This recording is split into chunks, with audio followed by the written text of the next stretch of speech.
Este estudio pues, lleva por título Yeshua en Génesis 1:1. Como sabemos, Yeshua es el principio, Él es el fin. Él mismo lo mencionó. Y la Escritura, no nada más cada libro de la Escritura, no nada más cada capítulo de la Escritura, y vamos a ver que no nada más cada versículo de la Escritura, sino que cada palabra de la Escritura nos apunta hacia Yeshua el Mesías. Y si nos vamos más allá, nosotros que hemos tenido la oportunidad de estudiar el alefato hebreo letra por letra, pues vemos que Yeshua está presente en cada letra de toda la Escritura. Eso es increíble. Entonces, hoy más que nunca yo estoy totalmente convencido en que Yeshua, verdaderamente nuestro Mesías Yeshua, que algunos llegamos a conocer como Jesucristo, es la palabra hecha carne. Como dicen nuestras Biblias, la mayoría pues, de las traducciones dice aquel verbo fue hecho carne, o al principio era el verbo, al principio era la palabra, al principio era la dabar, al principio era el logos. De varias maneras a veces se plantea, pero lo que esto quiere decir es que Yeshua es la palabra hecha carne. Este tipo de estudios es de los que más he disfrutado al compartirlo. Número uno, porque pues vemos cómo todo apunta hacia Yeshua, cómo Yeshua está presente en todo eso, me fascina. Todo lo que tenga que ver con Yeshua me emociona muchísimo, más cuando se trata de Yeshua en la Torá, Yeshua en el principio, en Génesis. Esto está impresionante. Les garantizo que se van a sorprender. Ya lo hemos visto en otros estudios, pero aún volviéndolo a ver es algo así bien impresionante.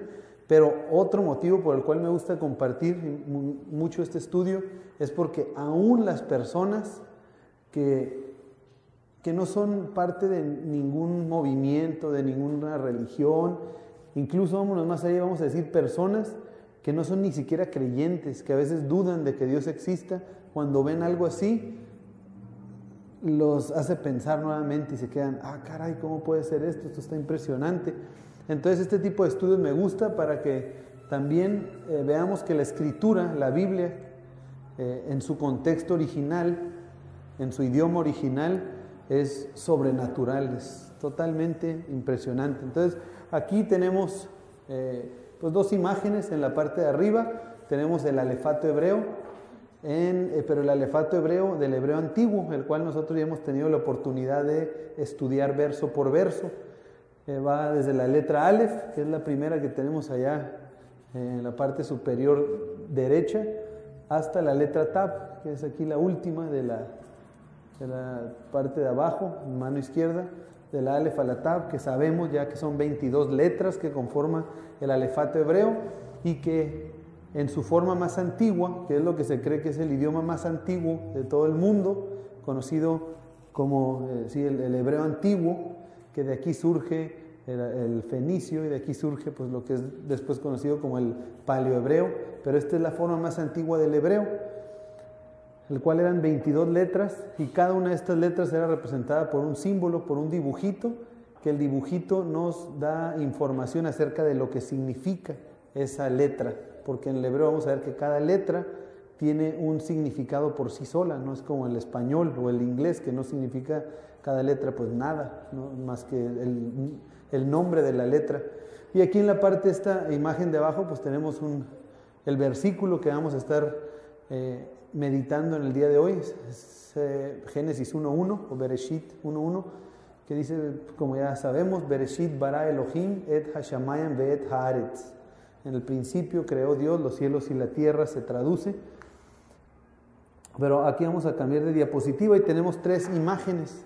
En la primera de las imágenes es la misma que vimos hace un momento, es el hebreo antiguo, las 22 letras en su forma más antigua, la letra Aleph, Bet, Gimel, Dalet, Hei, Vav, Zain, Het, Tet, Yod, Kaf, Lamed, Mem, Nun, Sameh, Haim, Pei, Sadi, Kof, Resh, Shin y Tav.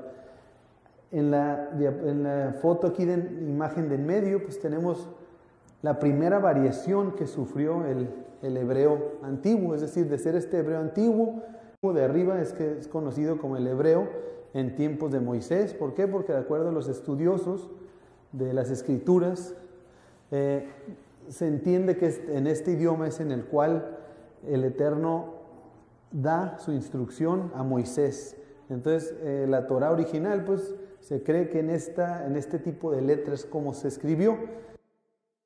Años después, en los tiempos del rey David, se utilizó este otro tipo de alefato ya modificado. Vemos que sí se parece todavía la alef como a la cabeza del torito, del buey este. La letra bet pues todavía tiene un poquito de similitud a como era originalmente. ¿Sí, mis? Entonces, primero el alefato hebreo, de esa forma se escribió la Torá. La Torá, exacto. Así es. Y esta... Exacto, después sufre esta modificación y este es conocido como el hebreo en los tiempos de David, del rey David, que ya era que es conocido como el paleohebreo. Cuando escuchamos, el paleohebreo o el fenicio es este tipo de escrito, que son las mismas letras, pero ya sufren una ligera modificación, aunque todavía podemos ver un poquito la similitud de la imagen o del dibujito que era originalmente. Ya en donde sí sufre un cambio drástico es en el hebreo actual, en el que se conoce hoy como hebreo, que es el que adoptaron en Babilonia cuando fueron llevados cautivos. Cuando fueron llevados cautivos la casa de Judá por Babilonia, adoptan que se conoce el día de hoy como la escritura o el hebreo cuadrado, porque son las letras un poco más cuadradas. Ya lo que en sí viene siendo es que adoptan esta especie de arameo, pero tienen las mismas letras, o sea, la alef, la bet, la gimel, dalet, hei, son las mismas letras, pero ya escritas muy diferente. Ya podemos ver que ya no tienen esa similitud a los dibujitos que eran originalmente. Esa armonía. Exacto, esa armonía ya a simple vista muchas veces ya no podemos ver. Por ejemplo, el toro aquí en la letra alef, pues ya no tenemos eso. Y anteriormente, pues veíamos el toro, y relacionado en la cultura, pues se sabía que el toro o el buey era el animal más fuerte, era el que representaba el liderazgo, la fortaleza de entre todos los animales. Y pues ya aquí en la alef se pierde esa parte. Sin embargo, en el pensamiento, en ese tipo de pensamiento vamos a ver que sí, eso sí permanece. La alef, que es el principio, la fuerza, el liderazgo, la fortaleza, eso sí se queda. Aparte que en este escrito, pues ya, son las mismas 22 letras, aunque ya adoptan del arameo 5 letras adicionales en forma final. Es decir, cuando una palabra termina con 5 letras, se escribe de otra manera la letra, que son, en este caso, la letra, la kaf, la letra mem, la nun, la pei y la sadik. Son las letras que se escriben en forma final. Ok, eso es nada más una introducción, no vamos a entrar a tanto detalle ahorita con eso. De hecho, el propósito del día de hoy es estudiar Génesis 1.1. Pero antes de entrar a Génesis 1.1 vamos a ver algunas características del alefato hebreo. Nosotros ya tuvimos la ventaja de haberlo estudiado minuciosa y detalladamente, clases de a veces hasta 2 horas por cada una de las letras del alefato hebreo. Aquí no, esta es una brevísima introducción. Lo único que vamos a ver aquí son las características que tiene este alefato hebreo que no se cuentan en nuestro idioma, por decir. En hebreo, cada una de las letras tienen nombre e identidad. Es decir, cada letra, aparte de significar el nombre de la letra, tienen un significado y una identidad por sí sola. Otra característica es que la palabra alfabeto se derivó de las 2 primeras letras de este lenguaje. La primera letra se llama Aleph, la segunda letra se llama Bet. Entonces es conocido como el Aleph Bet. De estas letras, de la Aleph, surge la letra alfa, y de la Bet, la letra beta. Entonces, bueno, le pusieron alfabeto, ya del griego. Del Aleph sale la alfa en griego, de la Bet surge la beta en griego, y del griego pues se toma alfabeto, que a su vez son derivados del alefato hebreo. Otra característica es que en hebreo antiguo cada letra era un sonido y un dibujo, es decir, cada letra, como vimos en su forma original, tenía un dibujito de algo. Entonces esas son las tres características principales. ¿Por qué lo menciono? Porque si nosotros queremos entender la escritura hebrea, la escritura original en su contexto, en su idioma y en su cultura original, es muy difícil si no tenemos presente de que el idioma es muy diferente al nuestro y de que la cultura bíblica es muy diferente a la nuestra. Entonces, para poder entender un poquito mejor, es como cuando leemos Génesis 1:1, pues en el principio creó Dios los cielos y la tierra. Bueno, sí entendemos nosotros algo, pero para entender más allá tenemos que estar conscientes de que fue escrito en otra cultura y en otro idioma. Vamos a ver un ejemplo clásico de esto, vamos a ver cómo hay un contraste, una diferencia grandísima entre leer un pasaje bíblico y tratarlo de interpretar en nuestra cultura y nuestro pensamiento, a diferencia de la cultura y el pensamiento bíblico. Un ejemplo que a mí me gustó mucho, lo escuché en un libro que leí, escrito por una persona que se llama Dr. Frank Seekins. Él es una persona que lleva más de 30 años estudiando los orígenes del idioma hebreo, el alefato hebreo, el hebreo antiguo, y ha dedicado gran parte de su vida pues al buscar, al estudiar las palabras en hebreo, de su trasfondo en hebreo, y ver qué impresionante es lo que surge de ahí. Entonces él da este ejemplo, me gustó mucho y es lo que quiero compartir con ustedes. Vamos a tratar de interpretar el pasaje de dice, y llamó Dios a la luz día y a las tinieblas llamó noche, y fue la tarde y la mañana un día. ¿Ok? Nosotros lo entendemos perfectamente, de que la tarde y la mañana, bueno, forman un día. Para empezar, ¿cómo se mide el día en nuestra cultura? Si nosotros decimos, ok, la tarde y la mañana formó un día, ¿qué es lo que queremos ver aquí o definir? Pues el término de día en nuestra cultura, acá, occidental, yo me estoy haciendo pasar por chino, en nuestra cultura acá, occidental, ¿cómo se mide el día? Pues para empezar, el día comienza a las 12 de la noche, es decir, lo que es conocido como medianoche. ¿Por qué medianoche? Porque está todo oscuro, y a las 12 de la noche, cuando empieza el día, generalmente la mayoría de nosotros, ¿qué estamos haciendo? Durmiendo. Siempre aclaro este punto, yo soy súper desvelado, la verdad, yo que siempre me duermo como a las 2 de la mañana, es raro cuando me duermo antes, pero bueno, la mayoría de las personas podemos casi asegurar que a esa hora están durmiendo. Pues, la mayoría de nosotros dormimos entre 6 y 8 horas, entonces por ese motivo, si estamos durmiendo a las 12, la mayoría de las personas se levantan entre las 6 y las 8 de la mañana. Entonces, realmente en nuestra cultura se comienza el día laboral ya como por ahí de entre las 6 y 8 de la mañana. A esa hora ya pues es cuando está saliendo el sol generalmente, si no es que acaba de salir.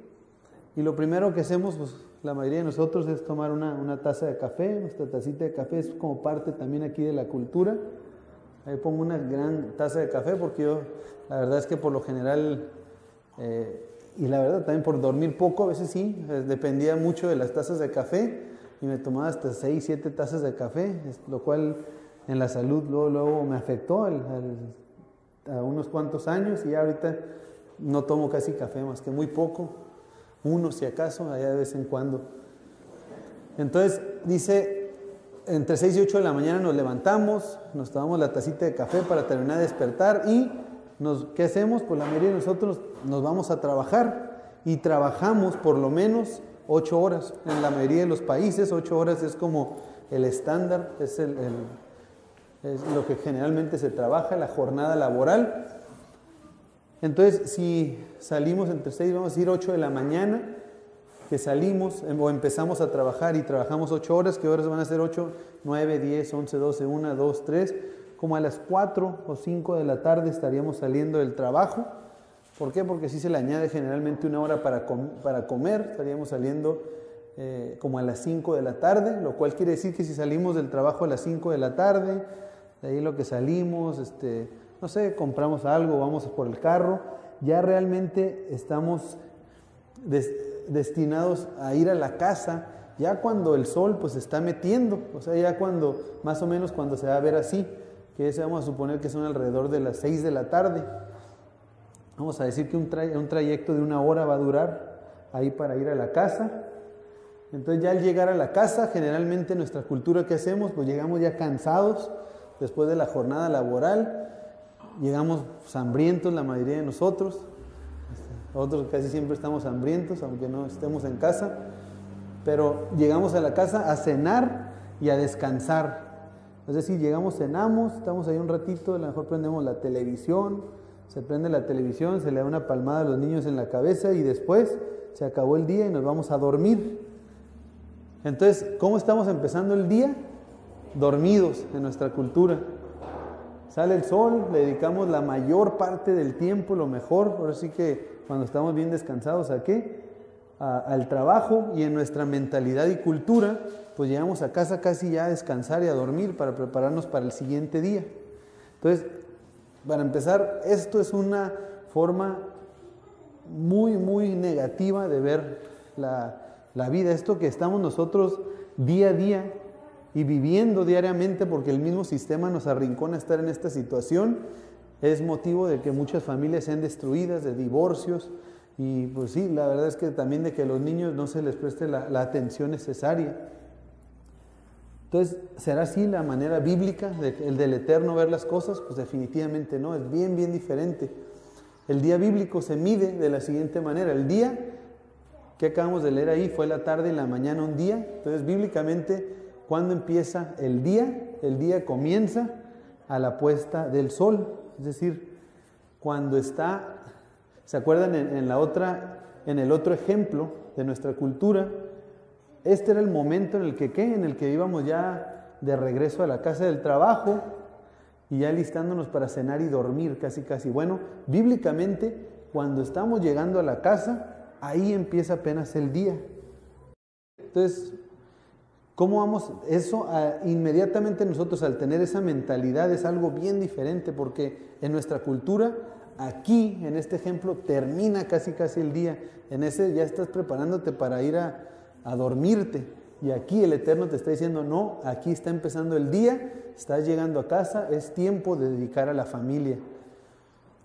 Hoy en día están muy de moda los celulares, el estar pues sí en el internet, y muchas veces yo veo eso todos los días, que generalmente la persona cuando va manejando, pues en ese momento a lo mejor no está utilizando ahí el internet y jugando ahí con el teléfono, aunque a veces sí, por eso hay tantos accidentes, pero bueno, la mayoría no, se espera, y en cuanto bajan parece que ya es una necesidad de estar picando ahí al teléfono. Entonces se entra a la casa y la mayoría está jugando ahí con el teléfono, llegan o están en una llamada telefónica. Lo que tenemos que hacer en ese momento, entendiendo este punto de vista del Eterno, es que ahí empieza el día. Entonces si estamos en una llamada, mejor termina esa llamada, cuelga y después entra a la casa, porque en el momento en que entra a la casa es el momento que empieza el día, y todos juntos pues buscar al Eterno de una manera, a la hora de cenar, entender que ahí está empezando el día, aprovechar ese tiempo para estar con nuestros hijos, con nuestros hermanos, nuestros padres, con las personas, los invitados que tengamos ahí. Es bien bonito cuando lo hacemos cada viernes, la mayoría de nosotros en Shabbat, pero la verdad es que el Eterno nos está poniendo así la situación para que eso sea diario, no nada más en Shabbat que estemos reunidos toda la familia. Claro, hay veces no se va a poder en el transcurso de la semana. En Shabbat ahí sí es un mandamiento del Eterno, ¿no? Que lo hagamos y que dediquemos el día y lo apartemos. Pero ok, cuando llegamos, ahí está empezando el día y tenemos por lo menos, vamos a suponer que llegamos, ¿qué horas dijimos? A las 6 del trabajo. Eso quiere decir que mínimo nos da entre 3 y 4 horas. A las 10 de la noche es muy buena hora para prepararse, irse a dormir. Es decir, si nos da por lo menos 3 o 4 horas de tener un tiempo en convivencia ahí toda la familia. Es decir, iniciar el día la familia juntos. Ya después, ahora sí nos vamos a dormir, como dijimos, entre 6 y 8 horas la mayoría de nosotros. Ya después despertamos, y cuando despertamos, si se fijan, pues ya está bastante avanzado el día, porque empezó aquí le sumamos 4 horas que estamos toda la familia, otras 8 horas de dormir, ya son 12 horas, es decir, como a mediodía, pues ya se levanta el sol y ya que se levanta el sol, ¿qué hacemos? Pues nos destinamos al trabajo, pero si se fijan, la primera parte del día, ¿dónde se quedó? En la casa. La segunda parte del día, en el trabajo, es decir, lo primero es la casa, el segundo es el trabajo. Cuando en nuestra cultura lo primero es el trabajo y lo último es que si hay tiempo, pues ahí en la casa. Entonces regresamos, se levanta el sol, nos vamos a trabajar, trabajamos la jornada de 8 horas, regresamos a casa, termina el día y ¿a qué horas vamos a regresar? Dijimos, pues cuando todavía hay un poquito de sol. Ya una vez y vuelves a iniciar el día en casa con la familia. O sea, cuando regresamos del trabajo a casa, ahí se está terminando el día y sabemos que es tiempo de pasar otra vez con la familia porque está a punto de iniciar el día. Entonces se fijan de la otra manera, empezábamos y terminábamos el día en nuestra cultura durmiendo, poniéndole el énfasis en el trabajo y ahí lo que sobra en la casa, pero de la manera del Eterno es empiezas en la familia, terminas en la familia y la mayor parte, la primera parte del día va destinada a la familia. Entonces, en Génesis 1:5 dice, llamó Dios a la luz día y a las tinieblas llamó noche y fue la tarde y la mañana un día. Entonces la palabra tarde es la palabra Erev, la palabra mañana es la palabra Boker. Exacto, Boker todo, buen día. Como les digo, pónganse ahí listos porque ahora sí va a haber muchas palabras en hebreo básicas, unas un poquito ya más elaboradas, pero sí son varias. Entonces estas son las primeras dos. Aquí tenemos escritas en hebreo las dos palabras. Primero vamos a empezar por la palabra Erev, que es la que está aquí. Es la letra Ayin, la letra Resh y la letra Bet. Forma la palabra Erev y aquí está la imagen de lo que significa Erev. Erev es exactamente el momento en el cual está la puesta del sol y ya realmente pues ya está oscuro, pero pues todavía se alcanza a ver así una rayita de luz como lo tenemos ahí en la imagen. Entonces bíblicamente sabemos que así es como empieza el día. Pues bueno, aquí del otro lado tenemos la palabra Boker, que está conformada también por 3 letras, pero son la Bet, la Kuf y la Resh. ¿Y qué significa Boker? Significa pues día, es decir, cuando sale el sol. Entonces vamos a ver cómo se escriben en hebreo antiguo estas dos palabras.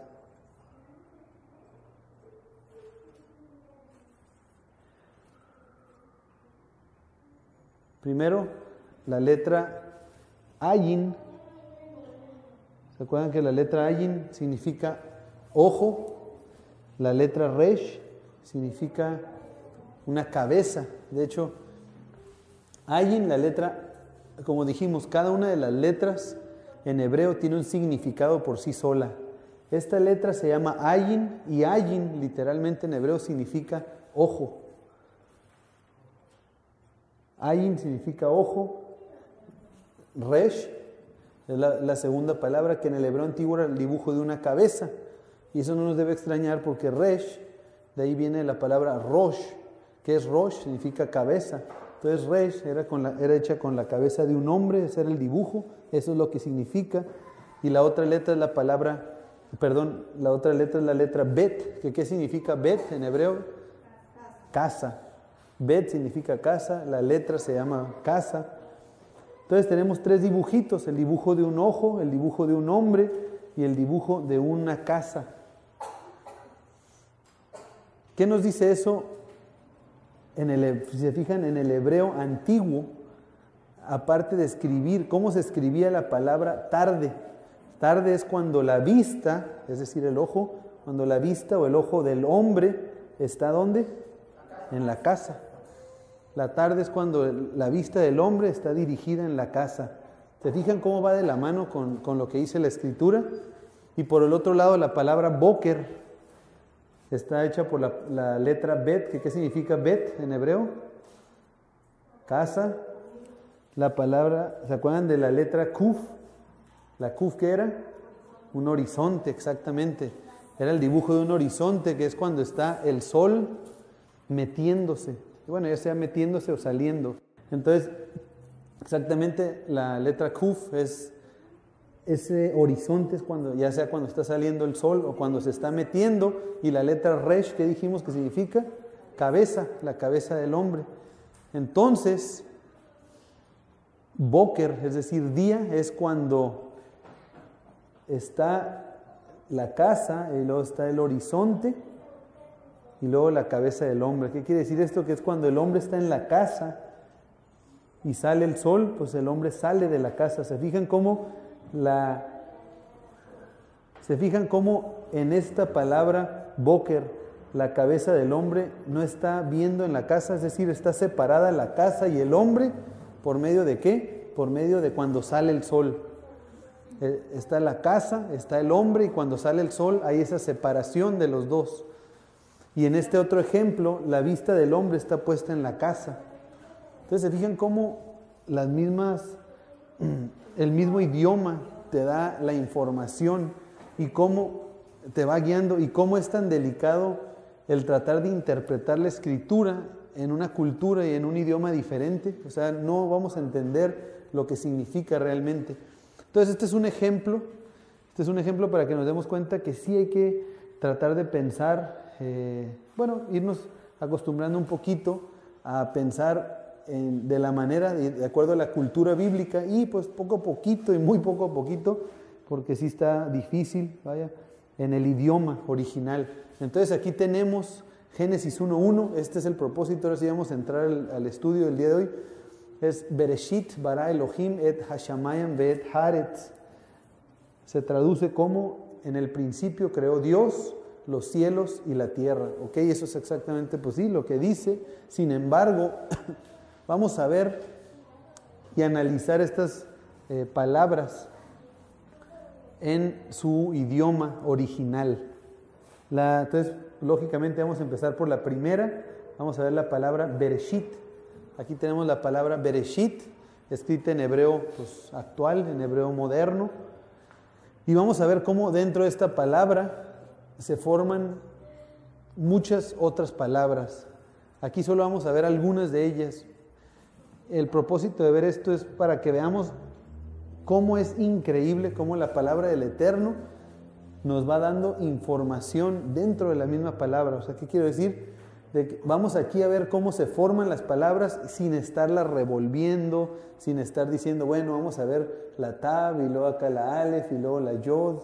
No, lo vamos a ver tal y como se escribe. El hebreo se escribe de derecha a izquierda, y en esa misma secuencia lo vamos a ir viendo cuántas palabras se forman de esta misma, y vamos a ver cómo toda palabra que se forma dentro de estas palabras apunta hacia Yeshua. Eso es increíble. Para empezar, aquí tenemos la palabra Bereshit. ¿Qué significa Bereshit? En el principio. Nada más quitando la letra Bet, tenemos la palabra Reshit. Aquí, Reshit. Y una herramienta que utilizo mucho para esto es la concordancia Strong. La recomiendo mucho. Es una herramienta básica, pero que ayuda muchísimo. Y a todos nosotros los que no hablamos el idioma hebreo, sino que estamos aprendiendo, pues nos da una muy buena pista, ¿no? Entonces, la primera palabra que estamos viendo aquí de Reshit es la palabra de la concordancia Strong 7225 del hebreo, para que por favor todo lo corroboren. Aparte, esta palabra la vamos a estar utilizando, es decir, la mejor forma de interpretar la escritura es con la misma escritura. Entonces, esta palabra Reshit, así como todas las otras palabras, vamos a ver cómo se utilizan en la escritura. Reshit la encontramos en el libro de Levítico 23:10, y Reshit significa primero. O sea, pues lógicamente, si Bereshit significa en el principio, Reshit significa lo primero, el principio, los primeros frutos. Y tiene aquí una imagen. ¿Por qué? Porque Reshit es la palabra que se unifica, que se utiliza para referirse a los primeros frutos que se presentaban dentro de la semana de los panes sin levadura. es decir, el día de los primeros frutos, en hebreo es la palabra, o sea, Reshit Katzir, es como dice la escritura.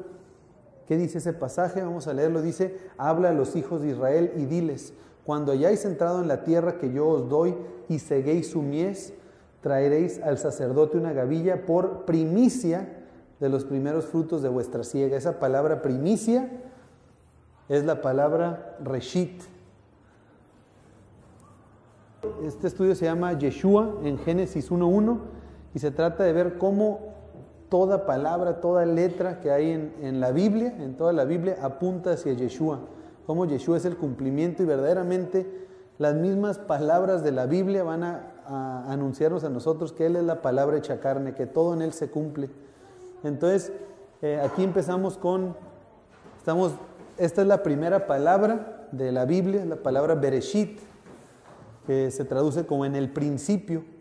Pero estamos viendo aquí todas las palabras, vamos a ir, esta es la primera que estamos viendo, están relacionadas o están dentro, todas las palabras que se forman dentro de la palabra Bereshit sin estarlas ahí revolviendo, sino de manera ordenada. Es decir, aquí lo único que se hizo, se quitó, o sea, quitando la bet nos da la palabra Reshit, que en la concordancia Strong que utilizamos nosotros no mucho es la palabra 7225. Y aparece en la escritura, estamos utilizando pasajes en donde aparecen las palabras, y esta aparece en Levítico 23:10, y es cuando dice, se traduce como primicia, o sea, significa es la primicia de los primeros frutos que se daban.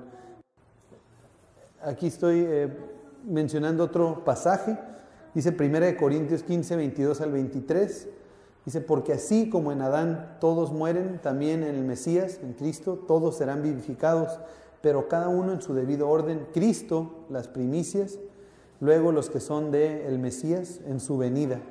Ok, para empezar, esta palabra Reshit, la misma escritura nos va a apuntar de que Reshit, ¿quién es Reshit? ¿Quién es las primicias? Yeshua, nuestro Mesías, nuestro Salvador, Él son las primicias. Pero ok, aquí lo importante es entender que la primera palabra que se forma es la palabra primicias. Fíjate, si lo vemos en español y leemos en el principio, que es Bereshit, o sea, en el principio nosotros de dónde vamos a poder sacar o ver en una mentalidad hebrea que en Bereshit también nos está diciendo Reshit, o sea, primicias, en el principio, y que ahí mismo esté la palabra así clarita, primicias. Todo eso se pierde, por eso es tan impresionante y tan bueno, yo creo, estudiar en el contexto original y con esa mentalidad, ¿verdad? Y vemos cómo la misma escritura del Nuevo Testamento, es decir, va a ir reforzando todo esto que estamos viendo y que ya existía desde el principio. Otra palabra, la segunda que estamos viendo aquí el día de hoy, es la palabra que se forma por las letras Bet y la Resh, es decir, las dos primeras letras de Bereshit, que es la palabra Bar. Que Bar aparece en la escritura para referirse a dos cosas diferentes. La primera de ellas, la vamos a ver, Bar significa, es hijo, y esa es la palabra, de acuerdo a la concordancia Strong, 1247 del hebreo, y Bar significa hijo, que Bar es una palabra que hoy día significa hijo, aparece en la escritura. La forma más común de que la escritura llama hijo es Ben es la principal, pero existe también la palabra Bar, e incluso existe una que es menos común, que es la palabra Nin también significa hijo, pero bueno, aquí estamos viendo la palabra Bar, que es el día de hoy una palabra que se ha adoptado del arameo. Del arameo se adopta esta palabra, pero el día de hoy pues Bar significa hijo, y bíblicamente aparece en Daniel 3:25, también está en Esdras 5:1 y en otros pasajes, pero aquí pongo algunos de ellos para tener referencia. ¿Ben no es hijo también? Sí, Ben es la más común para referirse a hijo. Esta es como la segunda más común, y todavía hay otra, ¿no? Nin, esa es muy poco común, de hecho la otra nos aparece como 3 veces, Nin. Pero en Daniel 3:25 vamos a leer, dice: y él dijo, he aquí, yo veo 4 varones sueltos que se pasean en medio del fuego sin sufrir ningún daño, y el aspecto del cuarto es semejante a hijo de Elohim. Así dice la la escritura es para referirse cuando Nabucodonosor manda... Exacto, decía Bar Elohim. Es cuando Nabucodonosor manda a echar al horno de fuego a Sadrach, Mesach y Abed-Negó por no haberse querido postrar ante la estatua. Entonces, ¿qué dice? Échenlos al horno de fuego, que estaba bien caliente, lo calientan 7 veces más de lo acostumbrado, que los aventaron ahí y no se estaban quemando. Al contrario, dice que veían que ellos habían echado 3, pero ahora había 4 varones, es lo que estamos leyendo aquí. Y dice, y el cuarto tiene aspecto, dice, y el aspecto del cuarto es semejante, se traduce aquí como a hijo de los dioses, pero en realidad dice como a Bar Elohim. ¿Qué es Bar Elohim? Es como el hijo de Dios, dice, el cuarto tiene un aspecto como de hijo de Dios. Entonces puse este ejemplo porque para referirse a Bar, la misma escritura en Daniel utiliza esta palabra para referirse al hijo de Dios. Entonces Bar es una cosa, significa hijo, y también es otra palabra que ahí vemos en la concordancia Strong número 1250 del hebreo, y significa grano. Es un grano de trigo. Este grano de trigo es el que se utiliza para engordar a los animales. Tan es así que sí, bará, vamos a ver que bará significa engordar. Bar significa grano de trigo, eso lo podemos ver en Génesis 41, 49 y en el Salmo 65, 13, son algunas referencias que tenemos ahí. Dice el Salmo 65, 13, los llanos se cubren de rebaños, los valles se revisten de trigales, todos cantan y gritan de alegría. Esa palabra trigales, o sea, grano de trigo, es la palabra bar en hebreo. Entonces, bar significa hijo, bar significa grano de trigo. Entonces, significa primicia, significa hijo, significa grano de trigo. ¿Vamos viendo alguna relevancia con Yeshua, el Mesías? Claro que todo va a apuntar hacia él. Entonces, Yeshua como el hijo, pues hay muchísimas referencias. Aquí puse nada más una de ellas, Mateo 27, 54. El centurión y los que estaban con él guardando a Yeshua, visto el terremoto y las cosas que habían sido hechas, temieron en gran manera y dijeron, verdaderamente este era Bar Elohim, este era hijo de Dios. Como grano de trigo, híjole, pues hay varios pasajes. Aquí pongo Juan 12, 24, Yeshua, él mismo refiriéndose y prediciendo su muerte. Dice, Yeshua mismo dijo, de cierto os digo, refiriéndose a él, que si el grano de trigo, ¿qué es eso? Es bar. Si el grano de trigo no cae en la tierra y muere, definitivamente yo creo que se debe referido como bar, porque eso es el grano de trigo. O probablemente, o trigo en hebreo también se dice jitim, ha de haber dicho bar jitim o algo. Me imagino yo que algo así de haber dicho. De cierto os digo que si el grano de trigo no cae en la tierra y muere, queda solo, pero si muere lleva mucho fruto. Entonces Yeshua, refiriéndose a él mismo como el grano de trigo. La escritura lo menciona él como primicias. ¿De dónde sacaría que eran las primicias? Desde el principio ya se nos está anunciando en Bereshit. El hijo, ¿dónde está? La Biblia empieza, las primeras 2 palabras de toda la Biblia son bar, son hijo.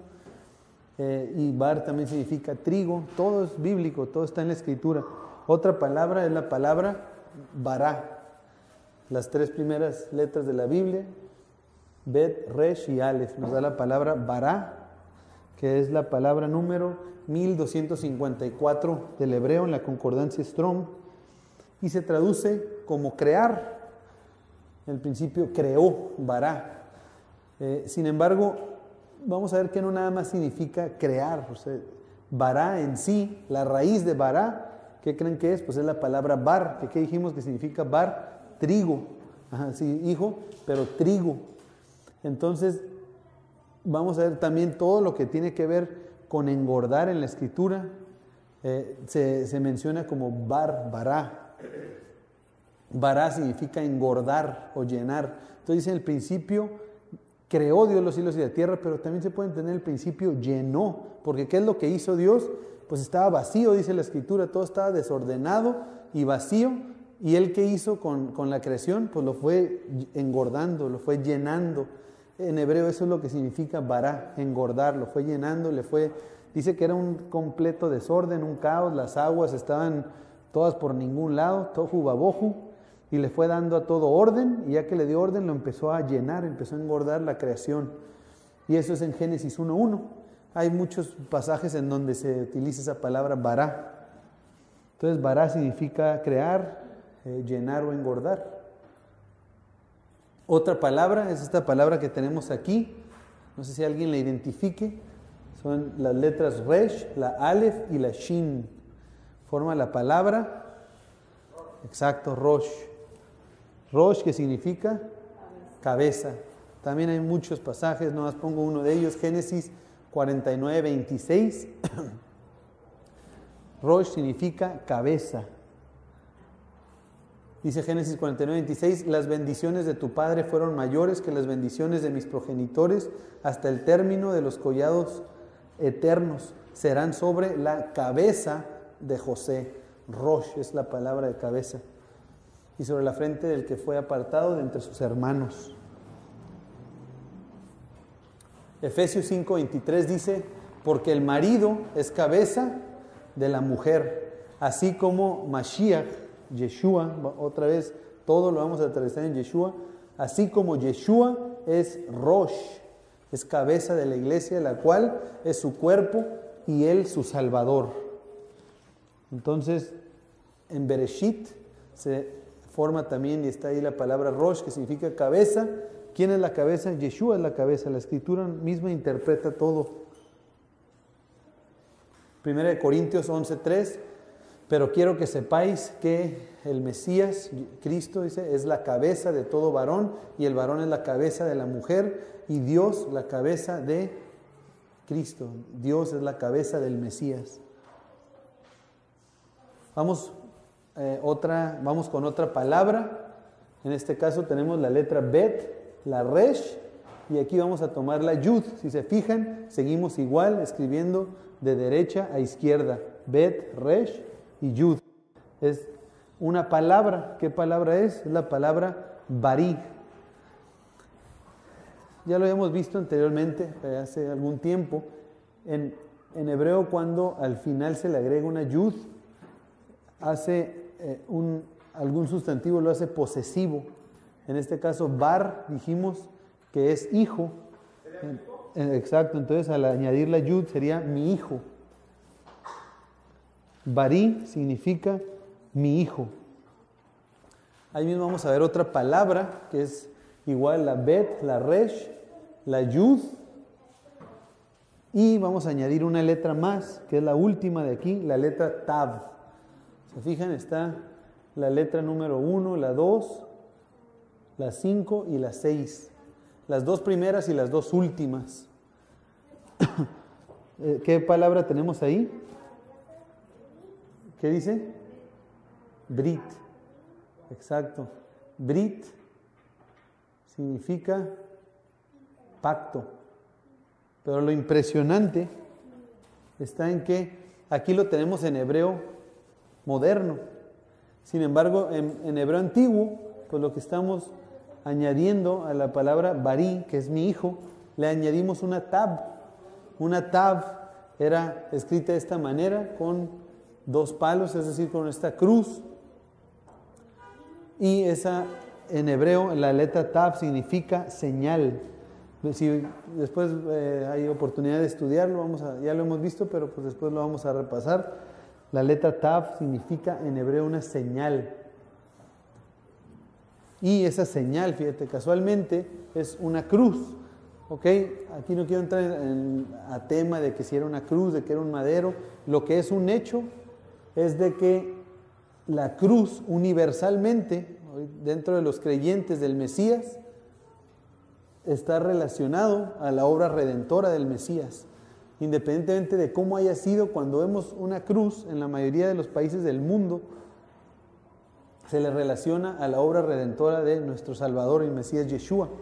Entonces el hecho, y en hebreo significa señal, entonces el hecho de que la palabra barí, que significa mi hijo, al final se le añada en hebreo antiguo una cruz, que significa señal, y que nos dé la palabra pacto, Eso es increíble. ¿Por qué? Porque vemos dentro de la palabra Brit, que está diciendo, mi hijo es la señal del pacto. ¿Y qué es esa señal? Era una cruz. Entonces es impresionante. O sea, esto puede pensar uno, bueno, esto puede ser una casualidad, pero cuando vemos una tras otra, sabemos que matemáticamente se vuelve imposible. Y aquí vamos a continuar. Brit, mi hijo es la señal del pacto. Vamos a ver otra palabra que ahora está conformada por otras dos letras, la letra Shin y la letra Yud, que nos da la palabra 7862 del hebreo, y es la palabra Shai. Shai significa regalo. Shai lo podemos encontrar en el Salmo 68, 29, lo podemos encontrar también en el Salmo 76, 11, en Isaías 18, 7, y generalmente se traduce ya en nuestro idioma como, sí, como regalo, pero muchas veces también como dones, como dádivas o como presentes. El Salmo 68, 29, aquí utilizo la versión Dios habla hoy, dice, desde tu alto templo en Jerusalén, a donde los reyes te traen regalos. Regalos, que esa palabra, pues es la palabra Shai. ¿Y qué dice Juan 3:16? Porque de tal manera amó Dios al mundo que ¿qué? Que ha dado. ¿Qué quiere decir ha dado? Que ha regalado. Porque de tal manera amó Dios al mundo que ha dado Shai, que ha regalado a su Hijo unigénito para que todo aquel que en Él cree no se pierda, mas tenga vida eterna. Yeshua es el regalo que está anunciado desde el principio en Génesis. Tenemos aquí otra palabra que se forma con la Bet, la Yud y la letra Tav. ¿Qué palabra es? Perdón. Bait, exacto. Que significa casa. Bet, Bait, significa casa.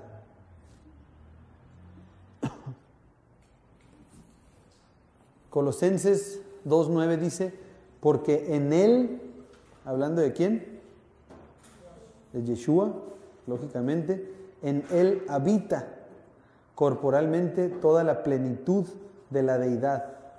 Entonces en la Escritura siempre se nos habla de lo que es Beit, el Beit Hamikdash conocido. ¿Qué es Beit Hamikdash? Así se le conoce al templo, y en el Beit Hamikdash es donde se manifestaba la presencia divina del Eterno. Sin embargo, ¿qué leemos también en Colosenses? O más bien que dice, porque en Él habita, en Yeshua habita, Él es la casa del Eterno, Él es Bait, lo que estamos viendo aquí. En Él habita corporalmente toda la plenitud de la deidad. En Juan 2, 19 al 21 dice, respondió Yeshua y les dijo, destruid este templo, que era el templo, era la casa, y en 3 días lo levantaré. Dijeron luego los judíos, en 46 años fue edificado este templo, y tú en 3 días lo levantarás. En 3 días vas a levantar el Beit Hamikdash, la casa. Mas él hablaba ¿de qué? Del templo de su cuerpo. Entonces se forma, no es casualidad que en la primera palabra de toda la Biblia nos esté implícita también la palabra casa. Todo apunta a Yeshua, Yeshua es la casa. Y más impresionante es que, fíjate, con la primera y las últimas 2 letras pues, formamos esta palabra casa, y justamente en medio de esa palabra tenemos otra palabra, que es la palabra formada por la Aleph y la Shin, que nos da la palabra Esh. ¿Qué significa Esh? Esh significa fuego. Entonces, ¿qué dijimos que era Beit? El Beit Hamikdash, es decir, la casa de Dios era el templo, y en medio del templo que se manifestaba la presencia de Dios en forma de ¿qué? De fuego. Entonces puede ser una casualidad, pero la verdad ya no creo en casualidades cuando se trata de la Escritura. En Bereshit se nos anunciaba que en medio de la casa habría fuego.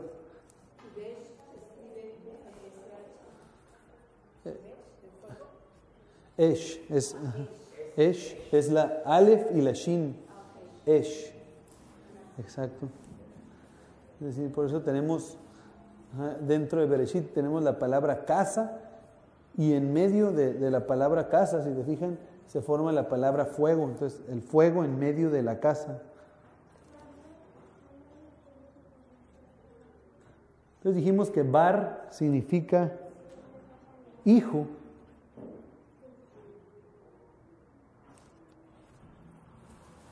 Después aquí tenemos la letra Aleph, que dijimos que la letra Aleph originalmente era la cabeza de un toro. Entonces la cabeza del toro, o lo que era el toro, para esto hay que volver a pensar dentro del origen y la cultura original hebrea. El toro era un animal que era, como dijimos, era el más fuerte, era el líder de entre los animales, era aparte de ser el animal más fuerte y líder, pues ya lo he dicho varias veces, pero lo voy a mencionar porque lo estoy grabando. El toro era el animal más completo que podía existir y que en una mentalidad hebrea se relacionaba a Dios. ¿Por qué? Número uno, porque era un animal que utilizaban para el diario vivir, para el trabajo. Era un pueblo que se dedicaba a la ganadería y a la agricultura. En la agricultura, ¿qué hacían? Pues antes de echar la semilla, pasaban los toros para arar la tierra. Entonces pasaban los toros y ya después, para que pudiera dar fruto esa tierra que después comían, pues ocupaban al toro para que preparara la tierra. Además, el toro en sí era un animal que se podía consumir y comer. Entonces el toro pues representaba el alimento. También las casas, como hemos dicho, las casas no eran casas hechas de material o de material ligero tampoco, sino eran hechas con pieles de animales, y entre los animales pues procuraban que fuera la piel de toro, porque era uno de los animales, el más grande de los animales, que no se ocupaba matar tantos para hacer una buena, sacarle tanta piel, vaya. Entonces las casas eran hechas de la piel de toro. Entonces el toro también estaba relacionado en una mentalidad hebrea antigua, en una mentalidad bíblica al hogar, a la casa. Y pues desde luego que era una... Exacto, sí, significa fuerza. Y también está relacionado, pues era un animal que podían presentar en sacrificios para tener una comunión y una relación, una cercanía con el Eterno. Entonces incluía la vida, o sea, el alimento, el hogar, o sea, tenían esa protección de no estar afuera, y también estaba relacionado a lo espiritual. Aparte de que era la primera letra del hebreo, o sea, y es el número 1, entonces en una mentalidad hebrea la Aleph está relacionada al Eterno, al Padre, que es el proveedor, es la fortaleza, es el principal, es el número 1, y Dios hay solo uno. Entonces en una mentalidad hebrea está relacionado al Eterno, a Dios. Entonces se forma la palabra Bar, que es hijo, después sigue la letra Aleph, que ¿qué dijimos que es? Dios, representa a Dios, y después vimos esta palabra que es la palabra Shai, que significa regalo, y por último la letra Tav, que ¿qué dijimos que era? Esta señal, que era una cruz, o sea, era en hebreo antiguo era la imagen de una cruz, así se escribía. Entonces, ¿qué tenemos? Además, que fíjense, la Aleph Tav, que es Yeshua, en medio de la Aleph Tav se forma también la palabra regalo. El Aleph Tav sería el regalo de Dios. Pero vemos cómo en Bereshit tenemos el Hijo de Dios, que es el regalo, que es la señal en la cruz. El Hijo de Dios es el regalo que se entregó por nosotros, y esa es la señal, Yeshua, en su acto redentor, que es simbolizado a nivel mundial por una cruz.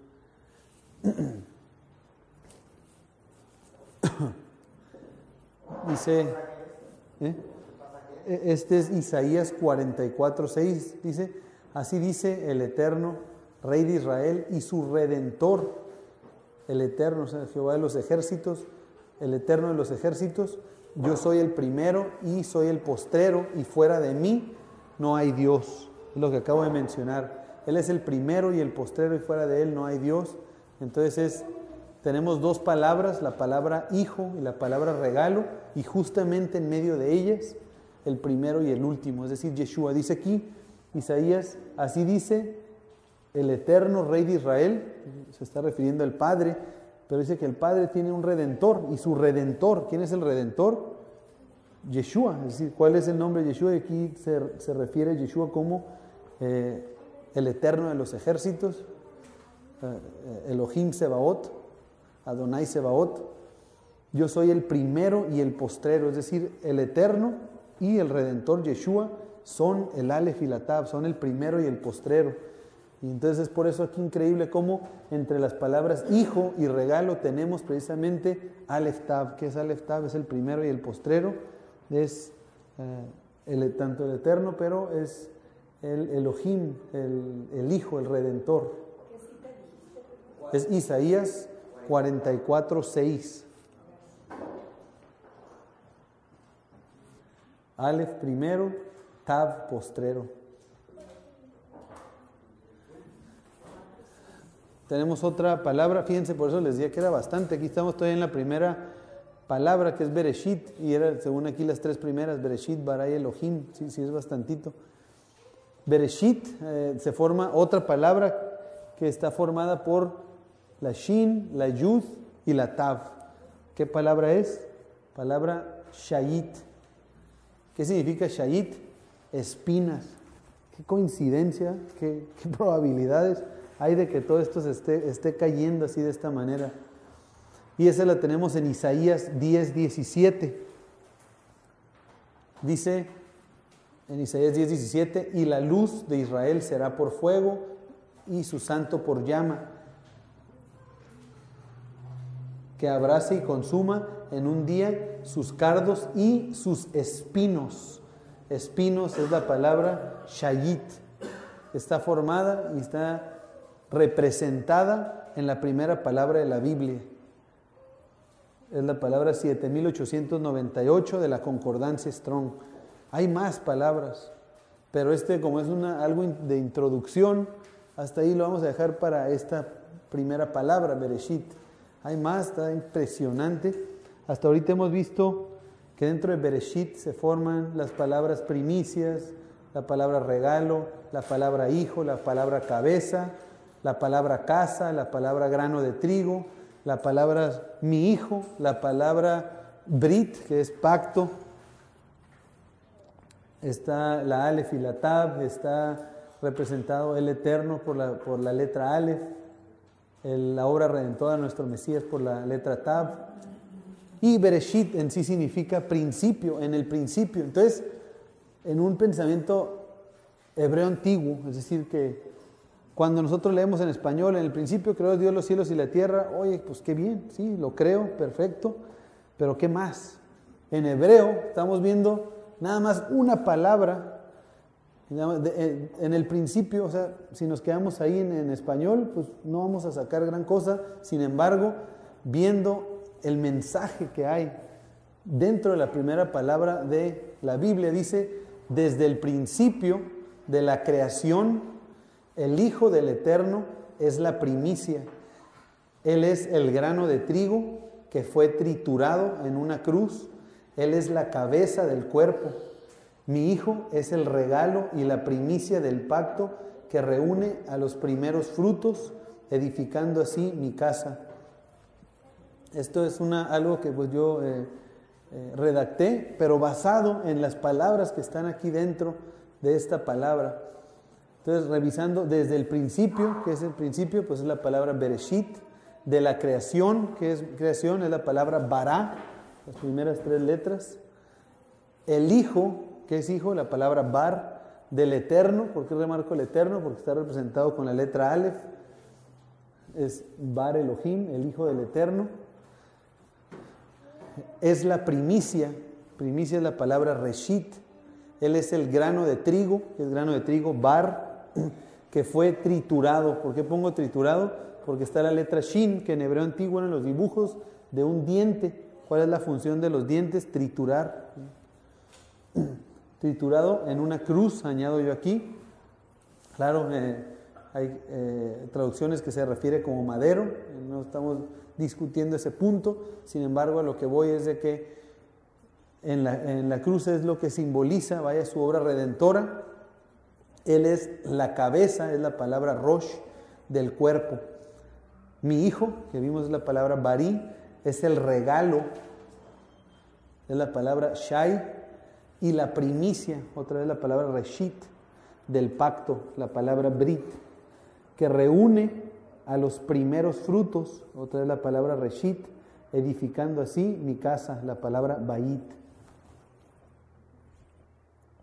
Entonces esa es la primera palabra. Aquí vámonos rápido, ya las otras si quieres están cortitas. La segunda palabra de Génesis 1.1 es la palabra Bará, que ya hablamos de Bará. ¿Qué significa Bará? Es la palabra 1254 del hebreo, y Bará significa, dijimos, se traduce como crear, pero significa llenar o engordar también, pero increíblemente también dentro de esta palabra Bará, pues como vimos, se forma la palabra Bar, que es hijo, y la Aleph, que dijimos que representa a Dios.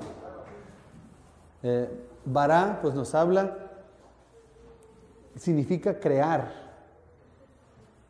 y que en el idioma y en el hebreo antiguo, dentro de Bará, o en hebreo, dentro de Bará, podamos ver que crear y que la creación fue hecha por Bar Elohim. ¿No está impresionante eso?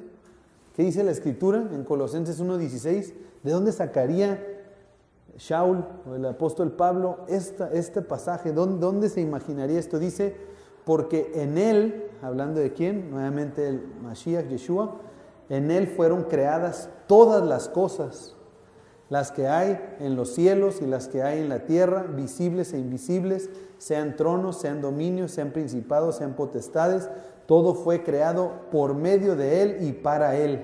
¿De dónde sacaría eso? Bará nos lo aclara con mucha facilidad. Bará significa crear, y crear está formado por las palabras hijo y la letra que representa al eterno, Bar Elohim.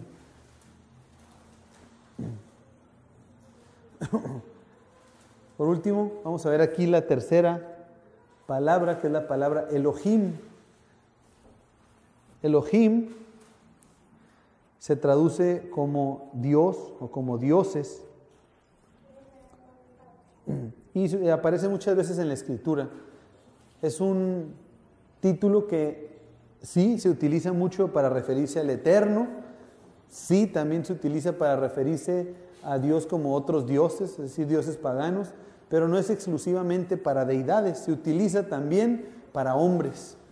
Ejemplos muy comunes, los más comunes es cuando el Eterno le manda decir a Moisés, tú serás Elohim para Faraón. ¿Qué quiere decir eso?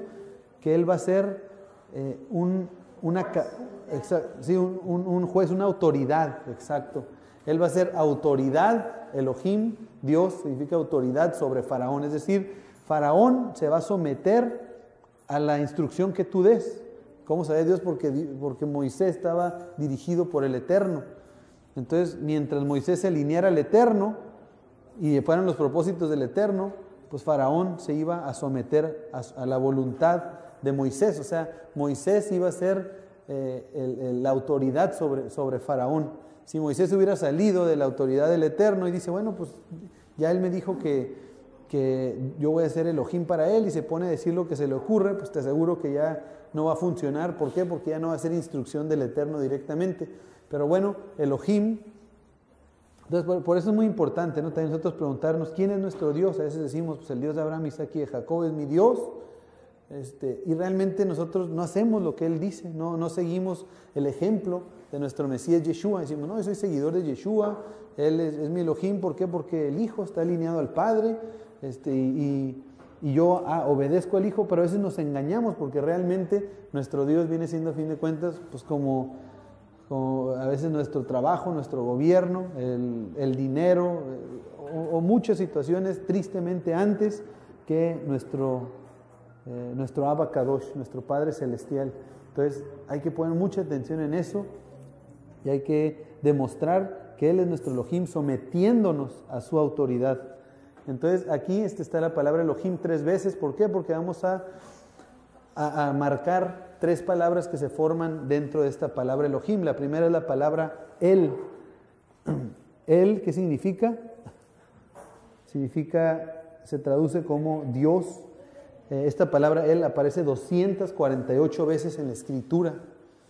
muchas veces. Y es la palabra 410 del hebreo de la concordancia Strong. Algunas de ellas, no sé si me pueden hacer el favor de, vamos a leer algunas de ellas. Vamos a leer, aparecen Génesis 14, 18, Génesis 35, 1, Éxodo 34, 6 y muchísimas veces más, les digo 248 veces. Vamos a leer en Génesis 14, 18, está aquí más rápido.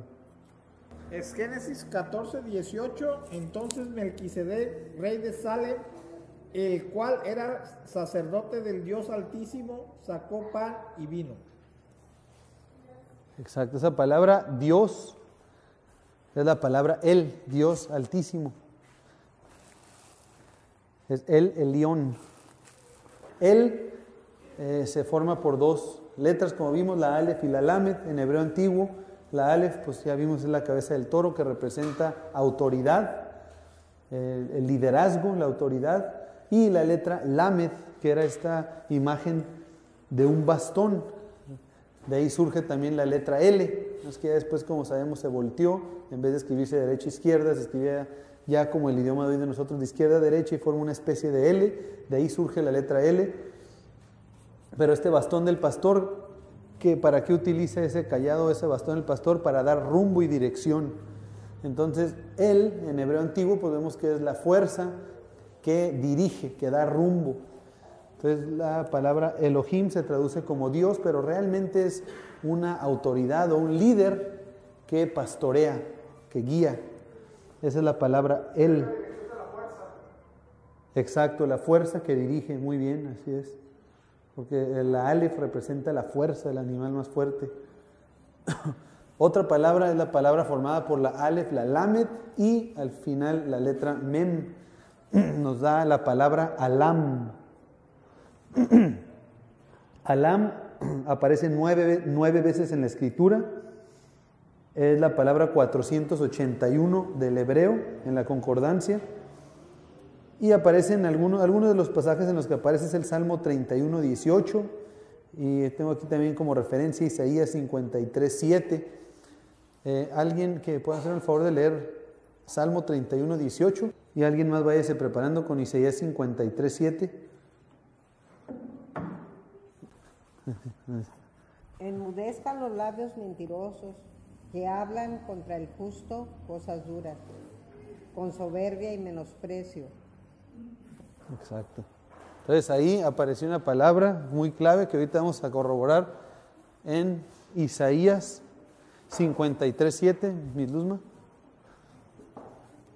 Angustiado él y afligido no abrió su boca, como cordero fue llevado al matadero, y como oveja delante de sus trasquiladores, enmudeció y no abrió su boca. Así es. Hubo una palabra que se repitió en los dos pasajes. ¿Cuál palabra fue? Enmudecer. Enmudecer significa alam. Y hay otra palabra importantísima también que está justamente en medio, pues de ahí de la palabra Elohim, que es la palabra conformada por las letras Hei y Yud. ¿Qué palabra nos da? La palabra Ji. La palabra Ji es la palabra 1958 en hebreo de la concordancia Strong y solamente aparece una vez en la escritura. Aparece en Ezequiel 2:10. Y lo extendió delante de mí y estaba escrito por delante y por detrás, y había escrituras en él, endechas y lamentaciones y ayes. Exacto. Lamentaciones y ayes. Entonces, esa palabra, la palabra ji en hebreo, significa lamentación. Como aquí, lamentación, dolor. Entonces, ¿cuál es la posibilidad? Ya vimos las palabras Bereshit, es increíble toda la información que hay dentro de esa palabra. La palabra Bará, impresionante. Y ahora la palabra Elohim.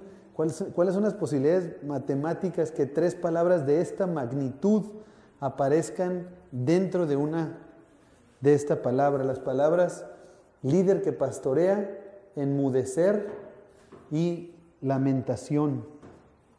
De manera que la escritura misma nos dice que Elohim, es decir, nuestra autoridad. ¿Quién debe ser nuestra autoridad?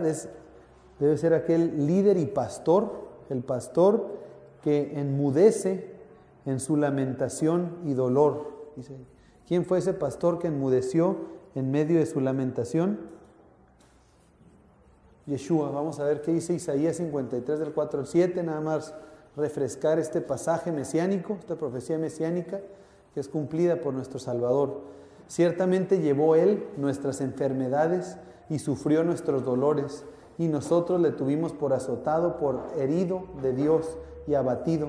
Mas Él herido fue por nuestras rebeliones, molido por nuestros pecados. El castigo de nuestra paz fue sobre Él, y por sus llagas fuimos nosotros curados. Todos nosotros nos descarriamos como ovejas, cada cual se apartó. Nos descarriamos como ovejas, es decir, Él es el pastor y nosotros éramos ovejas descarriadas. Dice, cada cual se apartó por su camino, mas el Eterno cargó en Él el pecado de todos nosotros.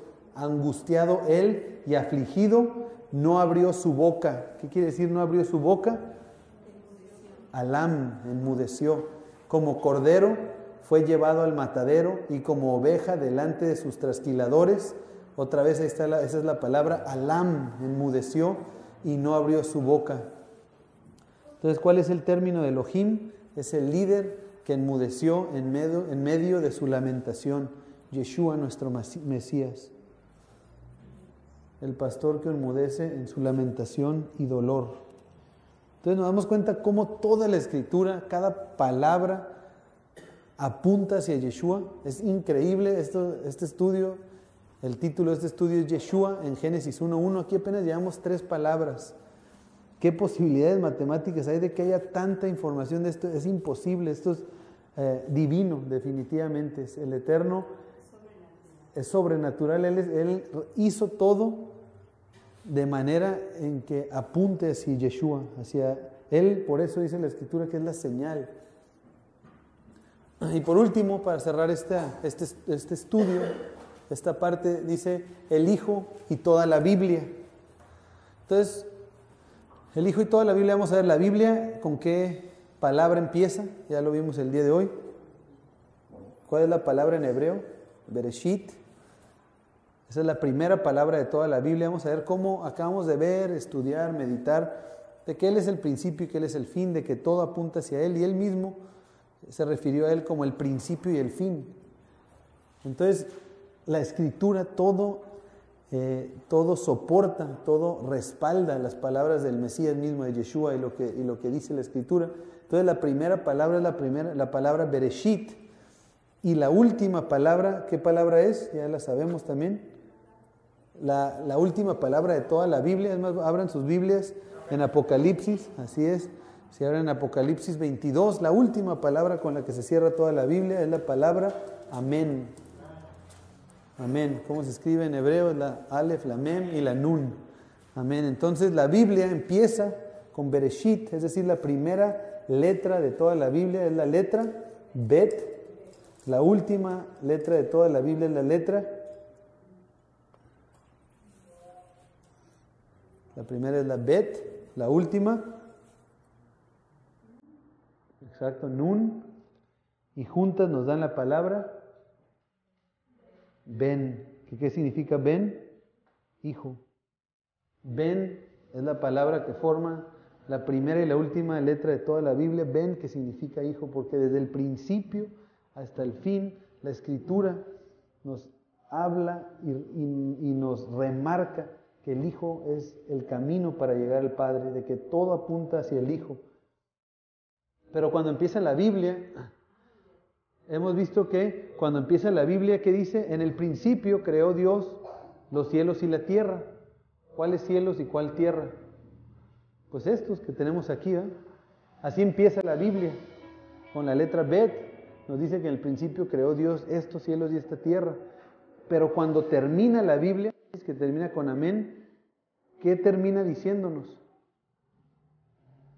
Que habrá nuevos cielos y nueva tierra. Es decir, Ben se forma con la creación de estos cielos y esta tierra, pero también cuando descienden los nuevos cielos y la nueva tierra. Entonces, qué casualidad de que Ben aparece en el principio y en el fin. Una vez más se comprueba que el Hijo es el principio y el fin.